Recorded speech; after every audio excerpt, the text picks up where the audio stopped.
काम हो गया। वोल्टेज को मेजर करने के लिए हम एक दूसरा ट्रांसफार्मर लगाते हैं जिसको पोटेंशियल ट्रांसफार्मर बोलते हैं, जो जस्ट इसके पास में लगा रहता है। अब वीडियो को यहीं पे पॉज करो और एक क्वेश्चन का जवाब कमेंट बॉक्स में जरूर से लिखना। यहाँ पे सीटी और पीटी दोनों कौन से कनेक्शन में कनेक्टेड है, सीरीज या पैरेलल।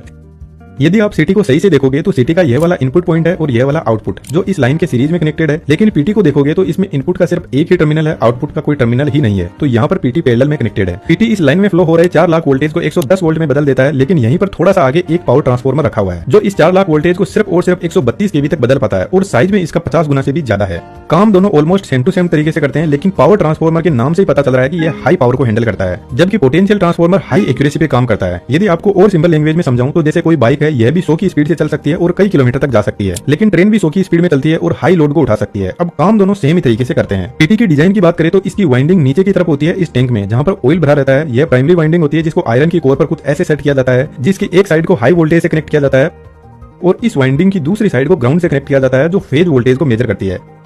अब लाइन और फेज वोल्टेज क्या होता है थोड़ा सा समझ लेते हैं। यह एक 3 फेज की लाइन है और यदि इस 3 फेज के 2 फेज के बीच में यदि हम वोल्टेज देखते हैं तो इसको हम लाइन वोल्टेज बोलते हैं, और यदि हम एक फेज और एक न्यूट्रल के बीच में वोल्टेज देखते हैं तो इसको हम फेज वोल्टेज बोलते हैं। और फेज वोल्टेज लाइन वोल्टेज से ऑलमोस्ट आधा होता है, इसलिए पीटी में फेज वोल्टेज मेजर किया जाता है ताकि एक तो हमें ज्यादा वोल्टेज को हैंडल नहीं करना पड़ेगा और वोल्टेज कम होगा तो इंसुलेशन कम लगेगा और इस ट्रांसफार्मर की साइज भी छोटी होती जाएगी। इस कोर की दूसरी साइड में सेकेंडरी वाइंडिंग को कनेक्ट किया जाता है जिसमें नंबर ऑफ टर्न्स कम होते हैं और प्राइमरी वाइंडिंग में नंबर ऑफ टर्न्स ज्यादा होते हैं। अब प्राइमरी वाइंडिंग को जितने वोल्टेज से कनेक्ट किया जाएगा उतने ही इसमें नंबर ऑफ टर्न्स होंगे। फॉर एग्जांपल जैसे आपने पीटी को 11000 वोल्ट की लाइन से कनेक्ट किया तो प्राइमरी वाइंडिंग में 11000 टर्न होंगे और सेकेंडरी वाइंडिंग में हमें 110 वोल्ट चाहिए तो 110 टर्न होंगे। और यह फॉर्मूला भी हमें यही बता रहा है कि जितना वोल्टेज इस साइड में उतने ही टर्न। लेकिन सीटी के केस में यह उल्टा हो जाता है। यहाँ पर आप क्लियरली देख सकते हो करंट वोल्टेज के इनवर्स प्रोपोर्शन में होता है। अब जैसे ही प्राइमरी वाइंडिंग में सप्लाई दी जाती है तो यहाँ पर मैग्नेटिक फील्ड जनरेट होगा। यही मैग्नेटिक फील्ड सेकेंडरी वाइंडिंग तक पहुंचेगी और सेकेंडरी वाइंडिंग में भी वोल्टेज इंड्यूस होगा और सेकेंडरी वाइंडिंग में हमें 110 वोल्ट मिलेगा जो हम मीटर लगा के आसानी से चेक कर लेते हैं।